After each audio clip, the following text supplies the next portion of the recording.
Auditeurs et auditrices de la radio Watt FM, téléspectateurs et téléspectatrices de Twi TV, mesdames et messieurs, bonjour et bienvenue à la première convocation de la semaine de votre émission Le Tribunal de l'actualité.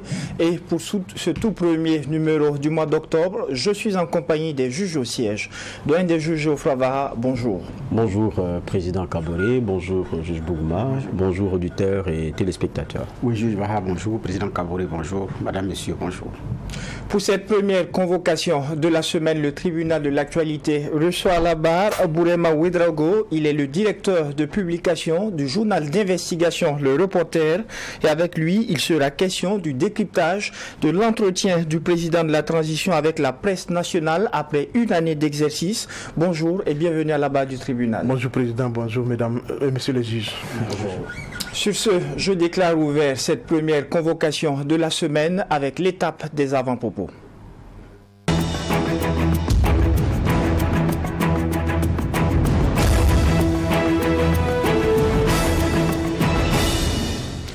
Juge Bougma, qu'est-ce qui retient votre attention pour la présente convocation? Merci. Alors aujourd'hui, c'est la rentrée officielle des classes, même s'il y en a qui avaient déjà repris, parce que nous sommes en octobre, c'est vraiment la rentrée officielle. Parce que c'est vrai, il y a 2 semaines, il y a des élèves qui avaient déjà repris, mais à partir de ce jour, tout le monde part à l'école, que ce soit dans les filières d'enseignement professionnel, que ce soit dans l'enseignement général, technique, en tout cas, c'est la reprise officielle aujourd'hui.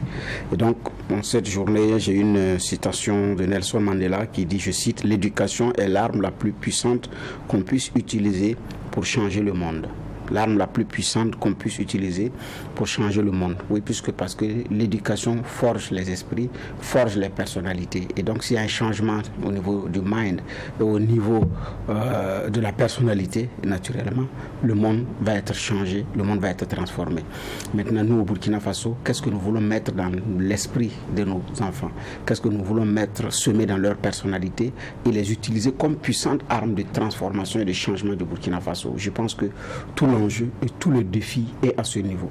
Plusieurs réformes, on enseigne des faussetés, des contenus avec des fautes grammaticales, des contenus avec des faits historiques qui sont avérés avec le temps, qui ne sont pas vrais, mais qui sont toujours contenus dans nos manuels.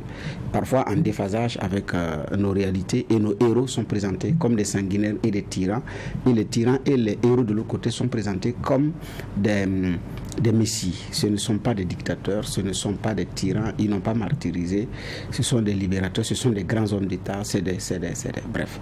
Donc ici, qu'est-ce que nous voulons faire de notre école et de nos enfants? La réflexion est lancée. En attendant, je souhaite une très bonne reprise à tous les élèves du Burkina Faso, au corps enseignant, au corps de l'encadrement, aux parents d'élèves et à toutes ces personnes qui s'investissent surtout dans le domaine de l'éducation. Excellente journée, merveilleuse semaine. Alors, juge Ba, qu'est-ce qui retient votre attention pour cette première audience? Oui, merci Président. C'est ce qui est en train de se passer à Oula. On parle de 62 villages en gros. Il y a eu cette manifestation-là, aller devant la délégation spéciale à Waïguia pour dire que si très vite une solution n'est pas trouvée, le village de Rambila va être attaqué. Parce qu'ils trouvent que bon, c'est le soutien des terroristes. Et pour la petite histoire, selon eux, c'est qu'il y a eu beaucoup de déplacements dans la zone, mais pour ce qui est des Rambis, il y a une partie seulement qui a décidé de quitter le village. Ceux qui sont restés accueillent les terroristes et puis servent d'indicateurs même et de guide pour les bases besognes des terroristes. Et donc pour eux, si ça continue comme ça, ils vont attaquer le village. Et pourtant, ces messieurs du village aussi ont accusé les VDP qui organiser des patrouilles dans la zone, sûrement avec les suspicions en question, de leur avoir soutiré de l'argent. Et donc, ils sont allés se plaindre auprès des FDS. Donc, dans cette configuration, qui, je ne dirais pas qui dit la vérité, mais comment est-ce qu'on peut démêler tout ça, le vrai du faux? Surtout qu'on est dans une situation où il y a paix et dépaix les patriotes et ceux qui ne le sont pas. Donc, si même vous restez dans votre village, si vous avez comment dire cela, le courage de la résistance, c'est pas facile. Hein. Vous pouvez être bien accusé de bien de choses. Maintenant, est-ce que c'est vrai? Parce que s'il y a un fond aussi, il faut chercher. Mais moi, je crains plutôt qu'il y ait un affrontement et qu'on décime des populations. Et ça, c'est un élément sur lequel il faut se pencher. Il faut se pencher très vite. Parce que après, c'est des éléments qu'on n'arrive plus à maîtriser. Quand on commence à tuer le parent de quelqu'un, ce qui reste, c'est se venger. Et de vengeance en vengeance, on ne termine jamais. Et quand les éléments communautaires là commencent comme ça, après ça donne un autre visage. Où il y a des frustrations que vous ne pouvez plus rattraper parce que mort d'homme, on ne rattrape pas. Et je pense que ça, c'est un élément sur lequel il faut aller très vite. Et c'est pas seulement que à Oula. Il y a eu beaucoup d'autres régions où, lorsque les gens se déplacent en nombre, ils se posent la question de savoir, mais pourquoi l'autre village là, eux, ils sont encore là-bas. Donc, automatiquement, la première réflexion qui vient, la première suspicion, c'est qu'ils sont avec eux. Donc, je crois aussi que ça, il y a un gros travail à faire. Il y a un gros travail à faire. Et pour moi, ce qui est en train de se passer est interpellateur. Pour ceux qui nous prennent en marche sur ATFM, le directeur de publication du journal d'investigation, le Reporter, est notre convoqué à la barre du tribunal ce matin. Alors, nous sommes à une année de gestion du capitaine Ibrahim Traoré à la tête de l'État. Il a échangé avec la presse nationale en termes de bilan. Et vous, déjà dans la forme, qu'est-ce que vous retenez ? Dans la forme, je note déjà que c'est un exercice normal de communication pour un dirigeant qui a fait une année à la tête de l'État, qui avait besoin effectivement de communiquer sur son action, qui avait besoin de dire ce qu'il a pu faire de différent que ses prédécesseurs, qui avait besoin aussi d'expliquer aussi certaines situations sur lesquelles on l'attendait et qu'on ne l'a pas vu, mais qui avait surtout besoin aussi de rassurer qu'il laisse sur la voie et qu'il reste sur la mission. Donc dans la forme, je crois effectivement que faire venir des journalistes qui posent des questions, qui donnent l'impression effectivement que ça permet effectivement que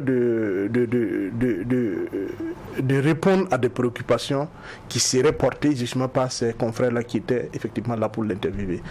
Maintenant, il se trouve qu'effectivement c'est une interview qui a été enregistrée, montée par les services de communication de la présidente du Faso. Donc on a le produit fini qui devrait être tel que voulu par les services de communication de la présidente du Faso, parce que c'est eux qui l'ont monté, c'est eux qui l'ont présenté. Donc je suppose que c'est le produit qu'ils attendaient, qu'ils ont présenté à l'opinion. Vous estimez qu'il aurait fallu un direct pour la nation ? Je crois que l'exercice aurait été beaucoup plus intéressant effectivement si on avait permis un direct effectivement, qu'on permette effectivement qu'on comprenne qu'il n'y a pas eu des élagages, que toutes les questions ont été abordées. Parce que dans un tel exercice, ce qui pose problème quand tu es journaliste, c'est que après, dans le rendu, on ne retrouve pas des questions et des sujets qui sont importants, qui donnent l'impression que les journalistes ne l'ont pas voulu effectivement aborder les questions, alors que peut-être que ça a été abordé et que ça a été par la suite élagué. Et justement, sur cette question, de ce qu'on entend, effectivement, c'est qu'effectivement, il y a bien des sujets qui ont été abordés, mais qui ne se retrouvent plus dans l'interview. Donc, l'un dans l'autre, effectivement, si ça aurait été indirect, on aurait bien calibré, effectivement, les questions. Et ça nous aurait permis aussi de tester aussi la capacité aussi à réagir par rapport aussi effectivement à certaines questions d'ordre, certaines questions d'intérêt national.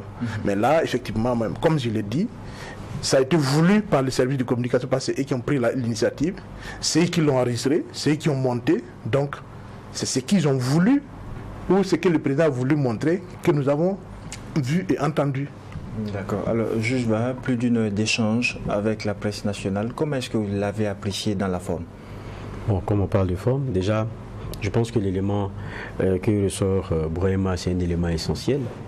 Parce que, vous savez, on connaît comment nous sommes journalistes. La technique d'interview, quand elle est travaillée, c'est aborder les sujets qui peuvent être arrangeants, dérangeants, et puis préparer aussi les éléments d'inconfort pour l'interviewer. C'est la technique, c'est comme ça. Et on essaie de voir comment est-ce que l'interviewé, relativement à ces éléments-là, réagit? Parce que là, on est dans la spontanéité et dans toute la sincérité et la franchise des choses. Maintenant, quand après on repart en laboratoire pour donner un élément qui est lissé, bon, on est en pleine communication, c'est autre chose. Ça veut dire que ceux qui sont peut-être sur le plateau, ils ont fini de faire leur boulot. Maintenant, on a estimé peut-être que sur certains angles, le président n'était pas à l'aise, ou bien que là, peut-être il n'a pas dit ce qu'il fallait, ou bien qu'il y a des éléments de langage qu'on ne devrait pas peut-être faire passer. Bon, puis on le tient. Mais quand vous regardez, évidemment, il y a des sauts. Pour ceux qui connaissent un peu, quand vous regardez, vous constatez des sauts. Ça peut être une fausse impression, mais il y a des sauts. Ça veut dire qu'il y a eu du coupage. Donc, du coup, on se pose beaucoup de questions. L'exercice en direct, vous posiez la question, pour moi, c'est le plus sincère. L'exercice en direct, c'est le plus sincère. On se rappelle, en son temps, notre aîné qui était face à Blaise Compaoré, Rémi Dandinou, on lui en a voulu pour avoir déstabilisé le chef de l'État par ces questions. Mais ce qu'on lui a reproché, c'est d'avoir croisé juste ses pieds. Parce que oui, ceux qui étaient les défenseurs de Blaise Compaoré ont senti un inconfort. Le journaliste avait vraiment fait son travail. C'est quelquefois ça qu'on a besoin de voir. Où on a quelqu'un qui défend tout crânement parce qu'il est convaincu de ces éléments. Je pense que ça, c'est pour ça qu'on fait un grand entretien, c'est pour ça ce sont ces éléments qu'on attend. Maintenant, comme on parle de forme, ça c'est pour moi déjà, je veux dire, on aurait préféré que ce soit du direct. Et là, ça enlève tous les débats, ça coupe tout court à toute supputation. Ça, c'est un. Deuxième élément, ça se fait aussi dans un contexte. C'est que quelques jours avant, le gouvernement lui-même communique pour nous dire qu'il y a eu un coup d'État qui a été déjoué, des personnes ont été arrêtées, certains même ont fui et tout. Donc dans ce contexte-là, ce n'est pas celui forcément de serein, c'est pas un contexte forcément serein. Et on a vu les manifestations et les appels sur les réseaux sociaux pour venir soutenir la transition et tout. Ça veut dire que c'est quand même chaud. Mais on a vu pendant l'interview un président assez serein. Ça, c'est quand même aussi très important. Assez calme, assez serein. Et comme à l'habitude, c'est quelqu'un qui maîtrise quand même le jeu d'exercice, d'interview qu'il a souvent donné. Mais, je dis, pour en avoir toute la mesure, c'est bien que ça se fasse en direct. Et là, on se rend compte très clairement de tout. Mais sinon, après, quand ça a été lissé, vous ne savez pas si les inconforts ont été enlevés. Voilà. Mais c'est un exercice, en tout cas, qui tombe, pour moi, à pic. D'abord, parce que la semaine était très difficile. Il y avait beaucoup de réponses, beaucoup de questions qui étaient attendues. Et puis, évidemment, à l'an 1, il fallait aussi faire un genre de bilan. Et donc, c'est une interview qui a tout son poids. D'accord. Alors, juge Bougma, est-ce que vous estimez également qu'il aurait fallu une directe plutôt qu'un enregistrement? De toutes les façons, qu'il se soit indirect ou pas, tout dépend de ce que le premier, c'est-à-dire celui qui veut parler, veut montrer. Et donc, même si c'est indirect, on peut avoir indirect avec des attentes non comblées. Tout comme on peut avoir un enregistrement avec des attentes comblées. Tout dépend du contenu. D'abord, la question, c'est pourquoi est-ce qu'il y a eu tout ce montage? Est-ce que c'est la durée qui pose problème? Parce que ça fait 1h11. En général, c'est soit les 52 minutes, ça dit 1h, ou bien 1h30, ou bien 2h, mais 1h11. Bon, en termes de durée, déjà, ça donne une idée de c'est quelle durée exacte on voulait.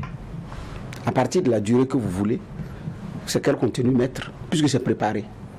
C'est quel contenu mettre et les agencements, on a telle durée pour tel aspect, sécurité, diplomatie et tout. C'est comme ça que ça se prépare. Et ensuite, en fonction de l'intention du message et de ce que je veux, c'est qui je prends pour conduire, comme on appelle ça, cette émission. Donc même le choix de ceux qui vont conduire l'interview peut être indirect avec des attentes non comblées en fonction des profils et de ce que l'on veut comme contenu. Donc ici, c'est un enregistrement, mais effectivement qui a été monté. Voilà. Est-ce que c'est des parties qui dérangent? Est-ce que c'est compte tenu de la durée? Ce sont les services de communication de la présidence qui peuvent nous donner ces explications. Mais c'est, comme l'a dit M. Ouedraogo, c'est un outil de communication. comme c'est un outil de communication, on a besoin d'un minimum d'embellie pour rendre la chose agréable. Parce que quand on parle de com, on parle d'arrangement.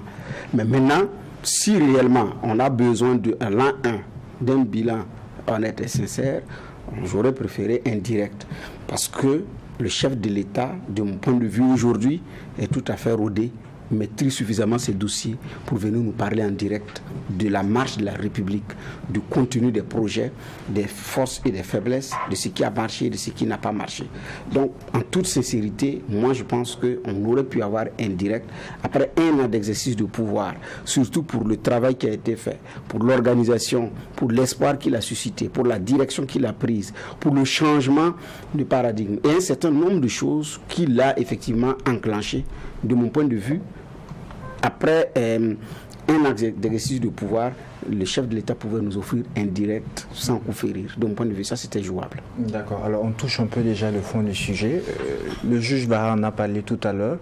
Les velléités de déstabilisation ont été abordées par le chef de l'État. Il parle d'individus manipulés et parle même désormais de tolérance zéro. Qu'est-ce que vous en pensez ? Je voudrais déjà relever que on est dans une situation où il faut qu'on comprenne une chose. C'est de l'ordre normal, des choses. Quand il y a un coup d'État, la première menace qu'on a, c'est un autre coup d'État. C'est pour ça d'ailleurs qu'effectivement dans les États modernes, on travaille effectivement à faire en sorte que la force ne soit pas le moyen effectivement de conquête et de gestion du pouvoir d'État. Parce que nul ne peut prétendre être suffisamment fort tout le temps pour le démérer et mettre les autres effectivement sous sa coupe. Donc, pour moi, qu'il y ait des tentatives de déstabilisation d'un pouvoir issu d'un putsch, ça ne me surprend pas parce que ça fait partie de l'ordre normal des choses. Ça, c'est le premier élément. Et je suis surpris effectivement que le capitaine Ibrahim Traoré soit surpris qu'il y ait des tentatives effectivement de coup d'État dans le contexte actuel. Pas que effectivement nous soutenons le coup d'État, mais la logique est effectivement, si vous prenez l'histoire de ce pays, quand vous regardez la succession des états d'exception, vous vous rendrez compte qu'il n'y a pas un seul régime d'exception qui s'est installé au-delà de 2 mois, 3 mois, sans qu'il y ait toujours des tentatives de coup d'État. C'est pour ça qu'on dit que notre armée est fortement politisée. Notre armée est une armée qui a pris goût au pouvoir. Notre armée est une armée, effectivement, qui veut disputer le pouvoir politique avec les civils, mais en utilisant les moyens qui sont les leurs, qui sont les armes. C'est là qu'il faut effectivement travailler à faire en sorte qu'on construise véritablement une armée républicaine. Une armée qui s'en tient à ses missions régaliennes de défense du territoire, de protection des institutions et de protection des populations civiles et de leurs biens. Tant qu'on ne va pas effectivement s'inscrire dans cette dynamique avec notre armée, je crains fort effectivement que l'armée veuille s'arroger tout le temps le rôle effectivement d'arbitre du jeu politique. Ce n'est pas la mission de l'armée d'arbitrer le jeu politique, c'est aux citoyens d'arbitrer le jeu politique, soit effectivement en se mobilisant en termes de protestation, en termes de contestation, pour imposer leur vision ou en tout cas les attentes aux politiques. C'est aux citoyens, effectivement, d'assurer la veille citoyenne sur la gestion du politique. Donc, pour moi, effectivement, dire que c'est une tolérance zéro, ça me pose encore un autre problème. Tolérance zéro, est-ce que on arrive à une situation, effectivement, parce que je l'ai entendu, il y a quelque chose qui m'a intrigué quand il a dit on a assez sensibilisé, on a assez informé, maintenant, ça suffit, il n'y aura plus de sentiments. Ça pose un problème. Est-ce qu'aujourd'hui, quand il y a coup d'État, on va s'inscrire, ou tentative de coup d'État, on va s'inscrire dans la logique que c'est les tribunaux qui doivent effectivement, donc le tribunal militaire qui doit effectivement régler la question dans l'ordre, en tout cas par un règlement judiciaire, ou bien on va retourner dans les années X effectivement où pour un oui, pour un non, on vous accuse de coup d'État et puis on vous fait passer par les armes. Parce qu'en fait, il faut faire très attention dans certaines choses. On est aujourd'hui dans une situation où chaque fois qu'on dénonce quelqu'un, il faut effectivement qu'on puisse apporter les preuves. Pour moi, jusqu'à preuve du contraire, c'est des tentatives.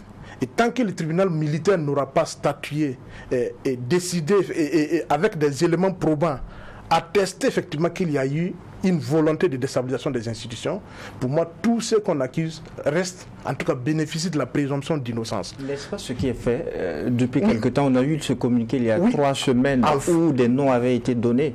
La suite est en justice. Et cette fois-ci encore, c'est le procureur militaire qui s'en charge. Mais en fait, c'est l'expression tolérance zéro qui m'inquiète, parce que normalement, dans un État qui fonctionne normalement, la justice est là, il ne devrait pas avoir de tolérance de toute déstabilisation des institutions. Mais ce n'est pas du ressort du chef de l'État, ce n'est pas du ressort du gouvernement, ce n'est pas du ressort de l'exécutif, c'est du ressort de la justice. D'accord. Alors, juge Vara, le président affirme qu'il n'y a pas désormais tolérance zéro par rapport à ceux qui se mettraient au travers de la marche du peuple. Qu'est-ce que vous en pensez? Moi, le problème, c'est plutôt Vous savez, pour en arriver à ça, il y a une série de questionnements. Et quand vous regardez, c'était d'abord se poser la question de savoir qu'est-ce qui ne va pas. Même quand vous prenez le communiqué, par exemple du tribunal, quand vous prenez le communiqué qui nous informe de ce qu'il y a un coup d'État, il y a le mot récurrence.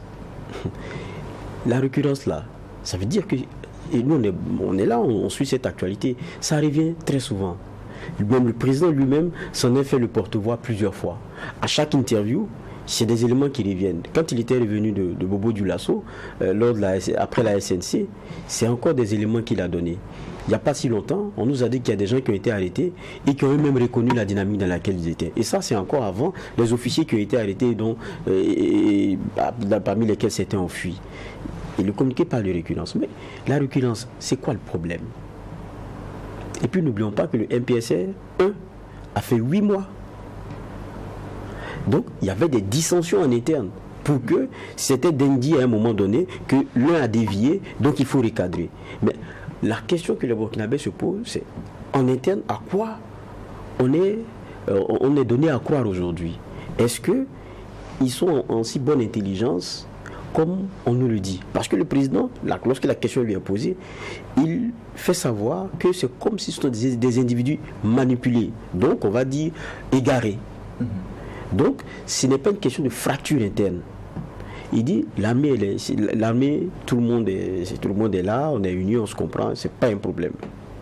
C'est ce qu'il semble dire. Oui, mais justement, est-ce qu'il n'y a pas une contradiction lorsqu'on dit qu'il n'y a pas de problème au sein de l'armée et que l'on reconnaît une tentative de coup d'État? C'est là où je veux en venir.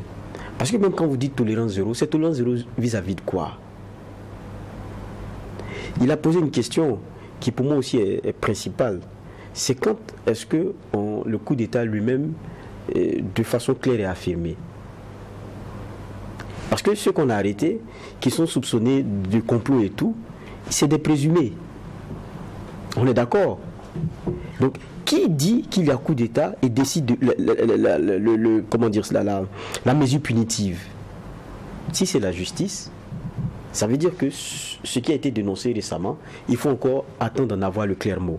Maintenant, je dis, ce qui est principal, c'est de comprendre est-ce que à l'intérieur, il y a cet havre de paix là. Je pense que c'est ce que le Burkinabé de l'extérieur regarde. Parce que le MPSR, non, on ne le maîtrise pas jusqu'à aujourd'hui. C'est la dernière fois qu'on a vu son porte-parole sortir après avoir été taiseux sur une longue période. Donc, ce qu'on sait, c'est ce qu'ils nous disent de ce qui se passe. Les Burkinabés, ils ont des craintes qui sont normales. C'est qu'ils ne veulent pas qu'il y ait encore des coups d'État parce qu'on ne construit pas dans l'instabilité. Coup d'État, après coup d'État, après coup d'État. C'est pas comme ça qu'on va s'en sortir. Donc ça, c'est une crainte. Quand on regarde, on veut, peut-être au-delà du discours, la logique, en tout cas de sentir la logique de l'union. Quand on arrête des officiers, avant il y a d'autres personnes détenues qui sont reconnues dans une dynamique encore de coup d'État, on se demande mais quels sont ceux qui partagent ces envies de déstabilisation là au sein de notre armée. Est-ce que ce que le président dit, c'est vraiment une infime partie? Est-ce que c'est vraiment des égarés? Est-ce que dans la vision, il n'y a pas maintenant des dissensions internes? Ça, c'est des questions logiques qui tombent sous le sens au regard de ce qui se passe. Sinon, c'est difficile de dire on est unis, et puis à chaque fois parmi vous, il y a des gens qui tentent encore de faire des coups d'État que vous dites que maintenant vous n'allez plus tolérer. Et il dit même avant que quelques mois avant, on pouvait comprendre, jusqu'à 6 mois, on peut comprendre, mais jusqu'à maintenant, s'il continue, ce n'est plus la peine, on ne va plus accepter. Donc ça veut dire que ça veut dire qu'il y a des dynamiques qui ne font que revenir, mais avec lesquelles il tente l'option de contenir. Mais donc, du coup, vous comprenez un peu dans le discours. Ça veut dire que c'est difficile de dire non, il n'y a rien, on est unis, c'est des égarés. C'est ça en fait. Donc, dans la réponse même que le président donne, il y a cette dichotomie-là. Maintenant, qu'on se tienne pour dire, parce que je le répète encore, il y a un média qui a été fermé pour avoir dit qu'il y a des dissensions au sein de l'armée. Mais je crois que ce que les Burkinabés regardent, c'est d'être rassurés. Parce que personne ne veut encore un coup d'État. Maintenant, ce qu'on veut, c'est être rassuré. Il y a le discours qu'on est unis, mais à chaque fois, les brides de déstabilisation et des tentatives qui viennent, qui ne sont pas forcément l'œuvre de civils, même s'il y en a peut-être qui peuvent être, en tout cas, impliqués, selon les communiqués qu'on a lus, parce qu'on parle d'intelligence et sur lesquels des enquêtes continuent de se poursuivre pour certains autres coups d'État dont on a entendu parler. Pour le reste, on sent que c'est des militaires, c'est des personnes de tenue qui sont à l'interne. Donc, le Burkinabé a envie d'être rasséréné, savoir que entre eux, c'est vraiment solide. Je crois que ça, mais dans le discours et dans l'explication qui nous a été donnée, on a eu le mot et sa contradiction en même temps. Alors, d'aucuns estiment finalement qu'il aurait plutôt fallu une adresse à la nation. Bon, c'est vrai que c'est un exercice bizarrement auquel on ne le voit pas se prêter très souvent. Peut-être qu'il préfère le jeu de mano à mano avec un interlocuteur, mais je dis peut-être, ça aussi c'est un exercice qui permet d'aller d'un point A à un point B avec un élément bien écrit, bien structuré, maintenant sans relance évidemment puisque c'est un discours. Mais on a l'impression qu'avec le président, c'est un exercice en fait, il préfère plutôt l'exercice de l'interview. Mais alors qu'il y a des moments aussi, il faut s'adresser directement aussi à sa nation. Et notamment, par exemple, sur la question chaude qu'on a eue la semaine dernière. Une interview, c'est bien pour faire le bilan dans la contradiction et tout. Mais il y a des moments très importants où il faut se regarder dans les yeux, il faut dire le message qu'on a dans le cœur à son peuple. D'accord. Alors, juge Bougma, Bourema Ouedraogo a soulevé une inquiétude. Quand on parle désormais de tolérance zéro à ceux qui se mettraient en travers de la marche du peuple, qu'est-ce qu'on met dans le panier? Est-ce que c'est la justice militaire qui règle les choses ou on a d'autres dispositions? Bon, à ma connaissance, on a un appareil judiciaire qui fonctionne et qui rend justice, donc c'est l'appareil judiciaire. Mais le Burkina Faso, ce n'est pas aussi simple. C'est pas parce que, comme l'a dit le professeur Mamadou Ebié, qui enseigne aux Pays-Bas, avocat, que j'ai reçu à Monde Politique, le Burkinabé a le putschisme dans l'âme. Et je cite ce qu'il a dit, qui a été largement repris. Il dit: comment faire entendre la voix de la République dans un pays où des putschistes défendent leur régime putschiste contre d'autres putschistes, pendant que d'autres aspirants putschistes ourdissent leur complot en espérant leur jour, le tout devant un peuple profondément putschiste dans l'âme, qui attend son messie et qui le voit dans tout militaire en armes. Et ça, c'est aussi une réalité. Et ce qu'il dit, c'est vrai. Et il ajoute: le putschisme est le cancer. Le putschisme est le cancer qui ronge le Burkina Faso. Revenons dans la République, asseyons-nous et élaborons ensemble les termes de notre vivre ensemble. Ah oui, et ça, c'est des faits qui sont vrais.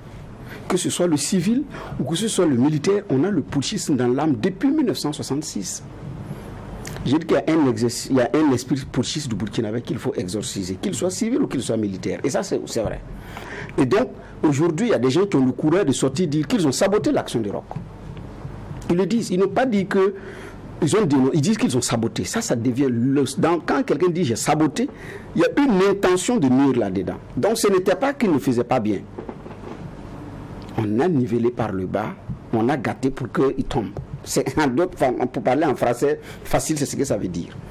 Donc, Damiba monte, des gens aussi regardent, et puis on dit Damiba tu descends, et puis bon, le capitaine monte, d'autres aussi regardent, c'est comme chacun attend son tour. Mais aussi on a une population désespérément désespérée, et qui attend le salut par un homme en treillis. C'est pas aussi évident. Mais comment faire comprendre ça? C'est effectivement qu'on puisse s'asseoir et se parler. Pour revenir à votre question, on n'a pas d'autre mécanisme en dehors de ce que les dispositions de la République ont prévu. On a un gouvernement, on a un parlement et on a une justice. Donc il y a une justice pour donc, le tribunal de droit commun, donc les tribunaux de droit commun, mais on a aussi la justice militaire. Maintenant, quand tu dis ils ont assez sensibilisé, et ce n'est pas la première fois. Ce n'est pas la première fois que le chef de l'État dit on les voit, on les connaît, on veut qu'ils arrêtent, on a assez sensibilisé, maintenant on ne va plus, ça va être tolérance zéro. Ce n'est pas la première fois. Si vous avez des éléments de preuve, on a juste une justice militaire qui est là pour s'en charger. Donc effectivement, le mieux, c'est de mettre en branle l'appareil judiciaire. Ça aura l'avantage de rassurer tout le monde pour que ça ne passe pas comme des règlements de compte, ou 2, que vous désactivez des gens que vous soupçonnez à tort ou à raison. Le Burkina Faso a payé cher et continue de payer dans son histoire politique du sang innocent versé ou du sang de personnes qui ont été injustement accusées, où toute la lumière aussi n'a pas été fortement dite. Donc ça, je rappelle que on a enregistré le cas Nézien Badembi qui était le tout premier assassinat politique chez nous. Et après, ce qui a été dit sur les mobiles, c'était faux. Depuis lors, il y a eu beaucoup de ces disparitions et tout et tout. Et aujourd'hui, on est en train de rendre justice sur ces dossiers-là, qui n'ont pas encore dit leur dernier mot. Laissons les choses, comme on appelle ça, à la justice, démêler le faux du vrai. Mais le Burkinabé, que ce soit son civil et son militaire, pas l'ensemble des 22 millions, mais beaucoup, qui ont le putschisme dans l'âme, ça demande un travail d'exorcisme. Ça, il ne faut pas. Il faut également qu'on se parle. Mais maintenant, pour des gens qui ont ça dans l'âme, est-ce que réellement le dialogue va être sincère? C'est ça aussi la réalité. Mais nous sommes, je pense qu'on est arrivé à un niveau où on a presque expérimenté, on a presque tout expérimenté. C'est quoi ce qu'on n'a pas expérimenté? C'est quoi? Même une insurrection populaire, pour espérer mieux, qui a fait 1 an de transition, renversé et puis rétabli. En 1 an même, on a fait coup d'État pour une seule année de mandat. On a trouvé le moyen de faire coup d'État là-dedans. C'est des gens qui ont le putschisme dans l'âme. On passe maintenant à un qui a été élu. Bien ou pas, mais quoi qu'il en soit, qui a été élu, qui ne termine pas. Celui qui l'a remplacé ne termine pas. Est-ce qu'on va rentrer dans le remake perpétuel? C'est la question qu'on se pose. Donc, mais qu'est-ce qu'il faut faire? Je pense aussi que pour des cas avérés, on a une justice, il faut s'en fier, il faut se fier à cette justice-là. D'accord. Et le nœud de ces aspects, c'est la cohésion au sein de nos forces armées. Et le chef de l'État, en répondant à l'une des questions, a dit qu'il n'y a pas de dissension au sein de l'armée. Est-ce qu'il n'y a pas contradiction lorsque l'on reconnaît après une tentative de déstabilisation avec des officiers qui ont été mis aux arrêts? Oui, c'est là toute la difficulté effectivement comme on appelle d'apprécier un peu les propos du chef de l'État. Parce que dans le même temps, quoique égaré, je ne crois pas que des officiers qui ont effectivement, vraiment des officiers, si effectivement ils méritent le titre, le statut d'officier, même aussi égarés qu'ils soient, ne vont pas se lever tout seuls pour vouloir déstabiliser quand même les institutions, ou à 2 ou à 4. Moi, je ne vois pas comment 2, 3, 4 officiers sans des hommes, effectivement, peuvent se lever effectivement pour vouloir déstabiliser les institutions de l'État, à moins d'être suicidaires. Ce qui veut dire effectivement que si la tentative de déstabilisation est avérée, c'est que ces officiers-là avaient soit des hommes avec eux, soit ils comptaient en tout cas 6 des hommes. Et pourquoi ils pouvaient compter 6 des hommes? C'est parce qu'aussi ils pensent effectivement qu'il y a effectivement des gens forcément au sein de l'armée qui ne partagent pas avec ce qui se passe actuellement et qu'ils peuvent compter sur ces acteurs. Je pense qu'il faut qu'à un moment donné, on regarde les choses, la réalité en face, et qu'on l'apprécie avec toute la rigueur qu'il faut et se donner les moyens. En fait, reconnaître qu'il y a des dissensions, pour moi, ce n'est pas un problème en soi. C'est bien pour moi le début de la recherche d'une solution par rapport à cette dissension. C'est le début effectivement des recherches de solutions par rapport justement à toutes ces tentatives récurrentes de déstabilisation de la transition. Parce qu'en fait, tant que les gens ne vont pas se voir et se dire la vérité, partager ou en tout cas réfléchir ensemble sur comment effectivement on préserve le minimum au nom de l'intérêt supérieur de la nation, je crois effectivement qu'on va continuer à dire que c'est des égarés et demain il y aura il y a eu 3 égarés qu'on a arrêtés. Ensuite, il y a 4 officiers qui ont été arrêtés. 2 sont recherchés. Donc, au fur et à mesure qu'on avance, on a autant d'égarés. Alors, c'est quelle armée on a pour qu'il y ait autant d'officiers et de sous-officiers égarés qui se voient présents tous les matins? Ça, il y a un problème de fond, effectivement, qu'il faut qu'on regarde. Pour moi, il y a une contradiction, effectivement. Le juge Bougma a parlé du putschiste dans l'âme. Oui, putschiste dans l'âme, moi, je pense que même avoir le putschiste dans l'âme, il y a un minimum d'intelligence qu'il faut avoir aussi pour savoir que c'est pas parce que on se sent en face de son miroir qu'on est beau pour être président, qu'on se lève comme ça, ventre en l'air parce qu'on a le putschiste pour aller faire un coup d'État. Ça se passe pas comme ça. Si ça s'est passé comme ça, on allait avoir des coups d'État tous les matins. Parce que je suppose que, en fait, ce qu'on a arrêté, il y a peut-être des milliers de Burkinabés qui veulent être chef d'État. Mais ne devient pas chef d'État. Je me rappelle de cette phrase de l'entrepreneur politique Mathias Tankwano qui dit que ne fait pas coup d'État qui veut, mais qui peut. Donc, il faut qu'on fasse attention dans nos propos, parce que quoi qu'on dise, moi je crois que ce qu'il faut éviter, ce dont le Burkina n'a pas besoin aujourd'hui, c'est un coup d'État. Je crois que la majorité des Burkinabés aujourd'hui souhaitent effectivement que ce coup d'État, qui est déjà un coup d'État de trop, soit le dernier. Donc, il faut qu'on travaille à faire en sorte effectivement qu'il soit le dernier. Et pour moi, pour qu'il soit le dernier, il y a un certain nombre de choses sur lesquelles on s'est engagé collectivement et qui sont contenues dans les missions de la charte de la transition, dans les missions de la transition définies dans la charte, qui sont au nombre de 6. Reconquérir le territoire national, en fait, lutter contre le terrorisme et puis reconquérir le territoire national, gérer les questions, la crise humanitaire, engager effectivement des réflexions pour des réformes politiques et institutionnelles pour effectivement renforcer l'état des droits, et créer les conditions effectivement pour qu'on ait effectivement un retour à l'ordre constitutionnel avec des élections libres, transparentes et tout ça. Donc pour moi, si on s'inscrit dans ça logiquement et qu'il y a des difficultés dans le processus de mise en œuvre de ces missions, on se retrouve ensemble, on s'assoit, on discute, on dit on avait pensé qu'il y avait telle chose, on pouvait l'arranger, on pouvait y arriver à tel moment, mais on se rend compte qu'à l'épreuve de la pratique, il y a un certain nombre d'obstacles qu'on n'arrive pas à surmonter et que c'est ce qui fait que ça retarde un peu le processus. Pour moi, la meilleure façon effectivement de régler ces questions, c'est le dialogue permanent avec l'ensemble des composantes sociopolitiques de notre pays. Il faut éviter d'ostraciser les gens. Parce qu'aujourd'hui, beaucoup de Burkinabés sont assis dans leur coin, estiment être exclus effectivement du processus de transition aujourd'hui et ne s'intéressent effectivement pas à ce qui se passe. Le gouvernement n'a pourtant exclu personne. Quand vous mettez les partis politiques, sous Boisseau, vous attendez leur contribution en quoi?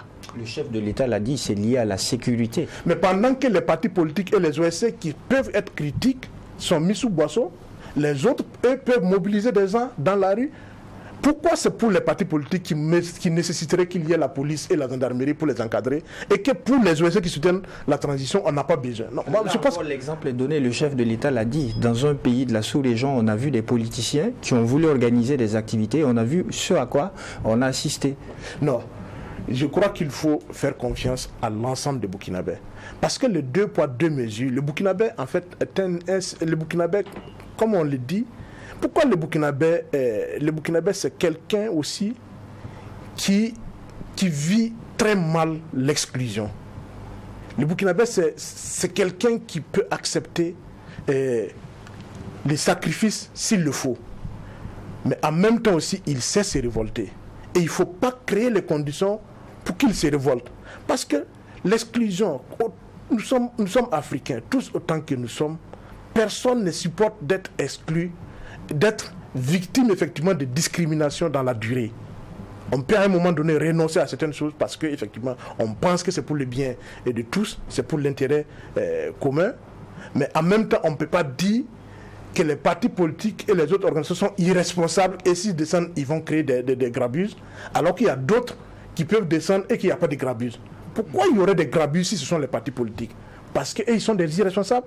Moi je pense qu'il faut à un moment donné aussi qu'on fasse les choses selon les règles de l'art, qu'on crée les conditions pour des conditions d'équité entre tous les citoyens, entre toutes les organisations qui participent à l'animation de la vie publique au niveau du pays. On va également prendre l'avis du juge Vaha sur la question.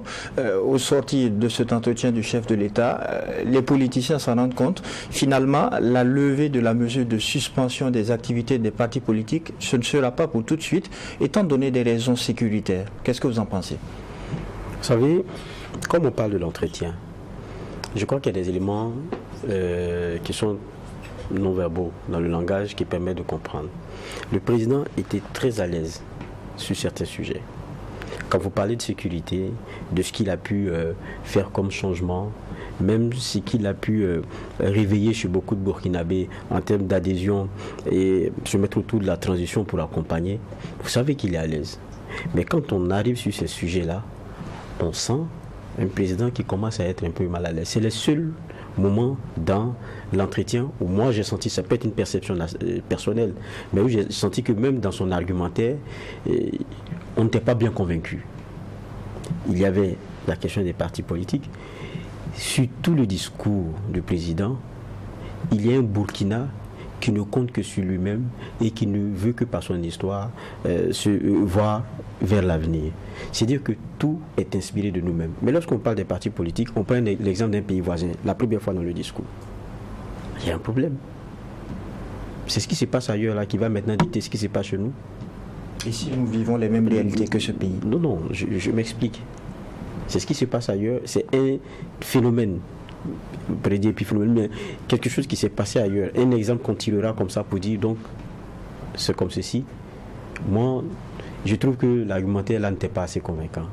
Et depuis, c'est aussi quelque chose qui est mis sur la table. La preuve, ça les a rattrapés lorsqu'ils ont demandé aux partis politiques de faire des propositions. Ils leur ont dit ok, mais comment est-ce que nous on vous fait des propositions si ce n'est qu'à nous dire que nous, en tant que président, se mettre en 4 murs et puis écrire quelque chose. Nous sommes des partis bien constitués, avec une base qu'on doit rencontrer et avec laquelle on doit discuter pour des sujets aussi importants sur des réformes que vous nous demandez. Est-ce que ça ne tombe pas sous le coup de la logique?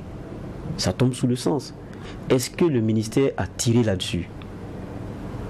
La plupart des partis leur ont répondu comme ça. C'est tellement logique. Maintenant, ça les met mal à l'aise. Je dis, c'est vrai, on ne peut pas dire aujourd'hui que les partis politiques peuvent se remettre à faire ce qu'ils faisaient dans le passé. Et même, vous leur dites, ils peuvent recommencer à faire des réunions et tout, mais ils vont faire les réunions où? Si ce n'est pas dans nos grandes villes, celles qui ne sont pas maîtrisées, c'est ceux qui ne pourront pas y aller. Mais est-ce qu'il faut continuer aussi à dire qu'ils ne peuvent pas se réunir? Je dis, bon, il y a un problème. Même sur la question des OSI, parce que pour moi c'est un peu lié. Vous avez entendu aussi l'explication du président. Vous savez, bizarrement, ce qui tient pour les partis politiques, en termes d'exemple, pour ce qui s'est passé ailleurs, comme je le rappelle, ça ne tient plus même quand c'est un mouvement spontané. Vous comprenez que ça devient un peu difficile. Et même sur la volonté de l'OSC, les mouvements constitués, la possibilité pour elles de pouvoir donner de la voix si c'était possible, on a vu aussi la réponse. Je veux dire, c'est sur ces aspects-là que j'ai senti le président moins à l'aise. Parce que c'est clair que ça sonne un peu comme un genre de restrictions qui ne peuvent pas durer comme ça dans le temps. Et ça, autant on peut lui reconnaître son caractère volontariste sur les questions de sécurité, ses choix et ses postures qu'il assume, et sur lesquels on dit, bon, voilà quelqu'un au moins, il dit, on fait comme ça, on fait comme ça. Mais autant aussi sur certaines questions, il faut être honnête et de dire que là, je pense qu'il faut commencer à lâcher du lest et que même dans les raisons qui sont avancées et qui sont ramenées à chaque fois, on sent qu'ils sont mal à l'aise. Quand vous dites que même sur les questions des réformes au niveau constitutionnel, à demi-mot, il dit qu'il y a des, comment on appelle ça, il y a des fondements de notre société qui doivent être associés dans certaines prises de décision. Mais les partis politiques, là, ils font partie de la société burkinabé dans laquelle nous sommes. Vous n'allez pas continuer aussi de les restreindre. Mais il n'y a pas que, même les organisations de la société civile. Aujourd'hui, moi j'ai toujours, la vérité là, on dit qu'elle sort de la contradiction. Mais tant qu'il n'y a pas de contradiction, pourquoi est-ce que vous voulez être sûr qu'on a la vérité? Donc je vais dire que de communication pour un Burkinabé qui a envie de contribuer à la situation actuelle, qui a des idées à partager, est-ce qu'on a nécessairement besoin d'attendre la levée de la mesure de suspension? Vous parlez de quelle contribution? De faire une lettre? C'est de ça que vous parlez? Chaque Burkinabé va faire une lettre chaque matin. Mais pourquoi est-ce qu'on ne permet pas aussi qu'à ceux qui soutiennent, au lieu de se lever, aller à la place d'Azazou, de faire des lettres? quand les moyens sont usités par un camp, il faut permettre à chacun de pouvoir s'exprimer. C'est de ça qu'il s'agit en fait. Maintenant, moi je parle ici de mouvements constructifs. Il faut qu'on se comprenne. Parce qu'on a l'impression aussi que la contradiction, elle est forcément à volonté déstabilisatrice. Ce n'est pas de ça qu'il s'agit. Il y a des contributions qui sont, on va dire, des contributions constructives, mais qui ne vont pas forcément dans le sens de tout le monde, qui sont de l'ordre du critique, mais de la critique constructive. On a l'impression que c'est ce qu'on ne veut pas laisser s'exprimer. C'est de ça, je pense que c'est de ça qu'il s'agit ici avec ces décisions. Nous, concernant les partis politiques, on est tous d'avis qu'il ne s'agit pas d'ouvrir à tout va, même eux-mêmes. Si on a dit aujourd'hui qu'ils peuvent se permettre de se réunir et que certaines OSI peuvent avoir des autorisations, et donc c'est parce qu'on sait que c'est encadré, parce que vous demandez de pouvoir être sécurisé et tout. Si c'est des éléments qui sont possibles, je pense que les gens ne vont pas se lever et faire des choses à tout va. On est dans un Burkina qui est bien différent et la plupart des Burkinabés, je pense, en ont conscience. Réaction rapide, Bourema Ouedraogo. Très rapidement, je voudrais qu'on relève un aspect essentiel. Quand on parle du peuple, il faut qu'on accepte que les partis politiques font partie du peuple burkinabé. Et les partis politiques, leurs dirigeants et leurs militants font partie du peuple burkinabé.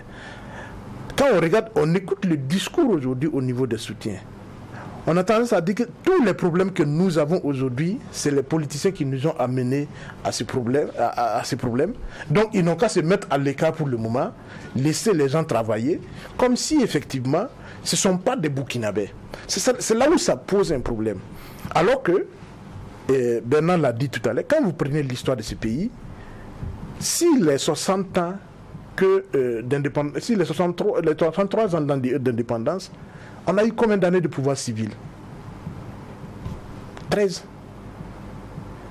Et il n'y a pas un seul président civil qui n'a pas été victime de coup d'État. Ou en tout cas, des renversements, soit par la rue ou par... Ça veut dire quoi? Ça veut dire effectivement que on ne sait pas donner les moyens effectivement de créer les conditions pour que les partis politiques là, ils devraient être ce que les Burkinabés veulent qu'ils soient. Si on a des partis politiques de prédateurs, ça veut dire qu'on a un peuple qui tolère la prédation et qui encourage la prédation. C'est là aussi, en fait, j'ai comme l'impression que nous sommes dans une situation où les citoyens burkinabés n'ont pas pris conscience de leurs propres responsabilités dans ce qui arrive à leur pays. Notre responsabilité individuelle et collective est engagée. Parce que, en fait, c'est quoi? Nous attendons des messies là où nous devons avoir des gouvernants et des managers. Nous attendons des hommes providentiels là où nous avons besoin juste de leaders pour effectivement porter nos aspirations sous notre contrôle au quotidien. C'est là toute la difficulté. Quand on parle, les gens ont tendance à croire que on veut défendre les partis politiques, on veut défendre tel citoyen, on veut défendre tel groupe. On n'a pas besoin, on ne veut pas défendre, mais on veut interpeller chacun de nous sur notre propre responsabilité par rapport à l'avenir et à la construction de notre pays. Le juge Boukma l'a dit ici, on aura tout essayé, on a tenté le politique, on a tenté le coup d'État. Est-ce qu'aujourd'hui, avec le contexte qui prévaut de la situation sécuritaire, est-ce qu'il ne faudrait pas faire fi de certaines choses? Est-ce qu'aujourd'hui, quand on regarde Damiba n'était pas un civil. Mais pourtant, on a renversé Damiba parce qu'effectivement, sa gouvernance, ou en tout cas la façon de gérer la crise sécuritaire, n'était pas ce qu'il fallait. Donc, il faut qu'on fasse attention. Pour nous, la crise sécuritaire, tous les Burkinabés, en fait, moi j'ai la faiblesse de penser qu'il n'y a pas un Burkinabé qui ne veut pas que le pays là retrouve la paix et la stabilité dans le temps que nous avions. Et que pour y arriver, comme l'a dit Bernard, si on a tout expérimenté, on doit avoir le courage de nous asseoir pour discuter. Qu'est-ce qui n'a pas fonctionné? Est-ce qu'on ne se trompe pas d'approche? Est-ce qu'il n'y a pas autre chose qu'on devait faire qu'on n'a pas fait? Mais ça, c'est pas avec des messies qu'on va y arriver. Les messies n'existent pas. Ça n'a jamais existé, ça n'existera pas.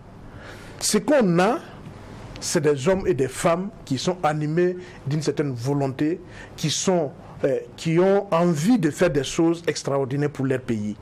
Mais pour qu'ils y arrivent, il faut effectivement que derrière, il y ait des citoyens qui prennent conscience effectivement qu'ils ont aussi leur part de responsabilité, leur contribution à apporter. D'accord. Alors finalement, il n'y aura pas d'élection tant que tous les Burkinabés ne pourront pas voter et tant que les politiciens ne pourront pas aller battre campagne partout. Qu'est-ce que vous en pensez, juge Boukman? Oui, c'est pourquoi moi je pense que je vais dire ce que j'avais dit en son temps. Une rencontre entre les différentes forces en présence au Burkina dans notre contexte actuel s'impose. Donc il faut un cadre de réflexion et mettre la question électorale également sur la table avec des éléments objectifs qui disent nous ne pouvons pas faire ces élections à telle date, mais à telle date nous espérons parce qu'à telle date on aura conquis tel pourcentage du territoire. Donc nous voulons faire les élections quand on aura combien? 100% du territoire libéré, 75% de libérés, 60% de libérés ou 50% de libérés. Le président a été clair, il faut que tous les Burkinabés partout puissent voter. Oui, ça c'est le président qui a décrété. Alors que la procédure pour fixer la date du G 2024 a été une procédure concertée. Il faut mettre la forme. Il faut mettre la forme. Comme l'a dit M. Ouedraogo, il n'y a pas d'homme présidentiel, il n'y a pas de messie. Donc mettons de la forme. C'est simple. Il faut reconvoquer les mêmes acteurs. J'ai dit poser la question clairement sur la table. Vous pensez que les hommes politiques là, aujourd'hui, il y en a si on lui, même dans son chef, il y en a qui ne peuvent même plus aller dans son chef-lieu de région. Je ne parle pas de son village. Chef-lieu de région, il y en a qui ne peuvent pas aller. Je ne parle pas de sa province, je parle de son...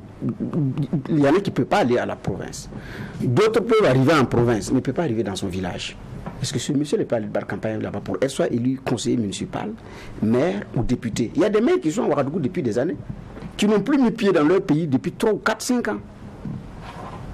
Alors ce monsieur-là, vous voulez qu'il va par campagne ou pour être élu maire.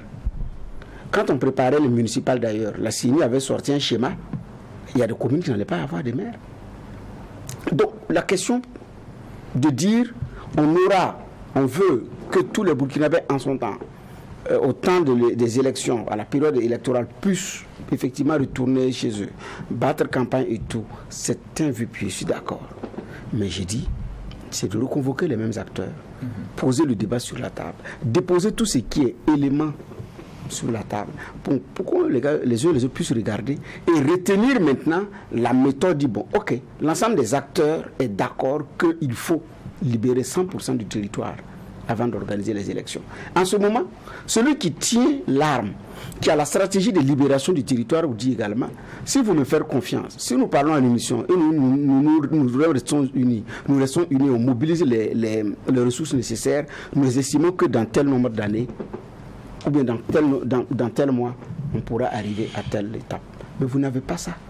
Donc vous pensez que c'est quelqu'un qui est en train de décréter de lui-même des arguments pour pouvoir conserver un pouvoir. C'est ce que ça veut dire. Dans l'entendement des uns et des autres, ces militaires veulent garder le pouvoir à vitam aeternam. Ils peuvent être animés de bonne foi, de bonne intention, mais il faut, mais je dis bien, mettre de la forme, mettre de la manière. Qu'on mobilise des gendarmes, des policiers au front, et qu'on n'en aura pas assez pour assurer la sécurité des partis politiques en réunion. Au Burkina, on a des sociétés de sécurité privées. Moi, j'ai plusieurs fois vu dans des cérémonies où les organisateurs ont fait appel à ces agents de sécurité privée et qui ont bien assuré leur sécurité. Si réellement c'est entre militants et qu'on a besoin d'un minimum de sécurité, il y a des entreprises de sécurité qui peuvent le faire. Et il n'y a pas de problème.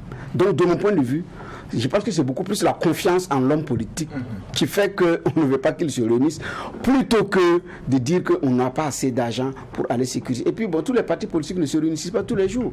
Les bureaux politiques nationaux, la rencontre du bureau politique national, c'est périodique. Les réunions du bureau exécutif, là, c'est périodique. Les congrès, c'est le congrès d'ailleurs qui mobilise suffisamment de gens à la clôture dans un stade. Sur le BPN, là, c'est dans une salle fermée. C'est soit Jean-Pierre Guingané, c'est soit le Sénasa, c'est soit le CBC. Le reste, là, le bureau exécutif national, là, il y a rare de bureaux d'ailleurs qui ont 100 personnes. C'est une cinquantaine de personnes. Donc franchement, si on veut qu'on se parle, il y a un minimum d'efforts à faire, il y a des pas à franchir et il y a à lâcher du lest sur certaines choses. Nous sommes presque au thème de l'audience. Je dirais finalement nous sommes au thème de l'audience. On va vous permettre de réagir à une dernière question. Finalement, pas d'élection tant que tous les Burkinabés ne pourront pas aller voter. Également, il y a eu l'annonce des réformes partielles de la Constitution. Qu'est-ce que vous en pensez? D'abord, sur la question des élections, En fait, moi, je suis surpris effectivement de cette déclaration qui dit qu'il n'y aura pas d'élection tant qu'on ne pourra pas permettre à tous les Burkinabés partout sur le territoire national de pouvoir voter. Je me pose la question, dans combien d'années, puisque après 1 an de pouvoir, on est toujours à l'introduction de la guerre. Est-ce que l'élection est une priorité actuellement dans... Pour moi, l'élection n'est pas une priorité en tant que telle. Mais l'élection aujourd'hui, l'élection doit être un objectif. Si on perd de vue effectivement que ça doit être l'objectif, ça pose un problème.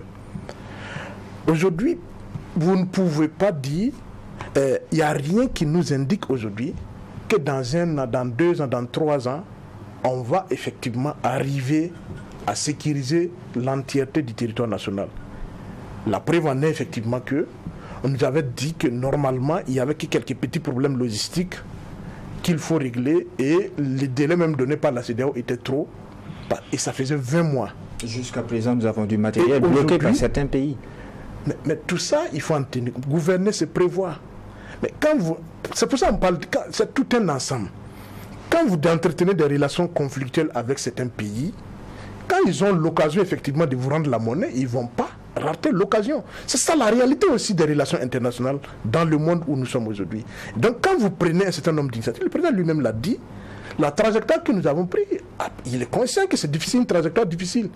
Mais ça fait partie aussi de ce qui devrait arriver effectivement quand on prend cette trajectoire. Donc, il faut assumer. Je termine sur cette question des élections-là en disant que Bernard a raison quand il dit que, effectivement, moi je pense qu'aujourd'hui, il n'appartient pas au gouvernement ni au président effectivement de dire qu'on ne peut pas tenir les élections dans tel délai, dans tel délai. Le processus électoral a toujours été effectivement au Burkina Faso une affaire de consensus national. Et aussi bien pour la fixation des dates que pour le déroulement du processus lui-même.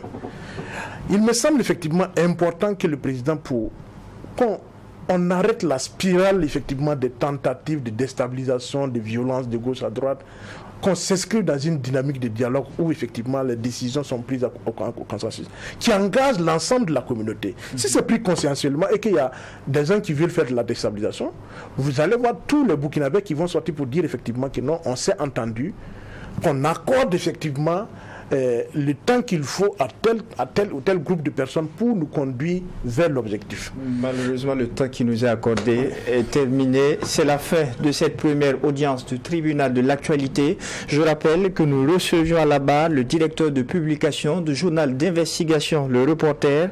Merci d'avoir répondu à la convocation. Merci aux différents juges pour les angles de regard et d'analyse. Merci à vous, mesdames et messieurs, qui nous avez suivis ici au tribunal de l'actualité. La rigueur d'une justice équitable s'applique sur tous les sujets enrôlés. Au revoir et à demain pour une autre convocation.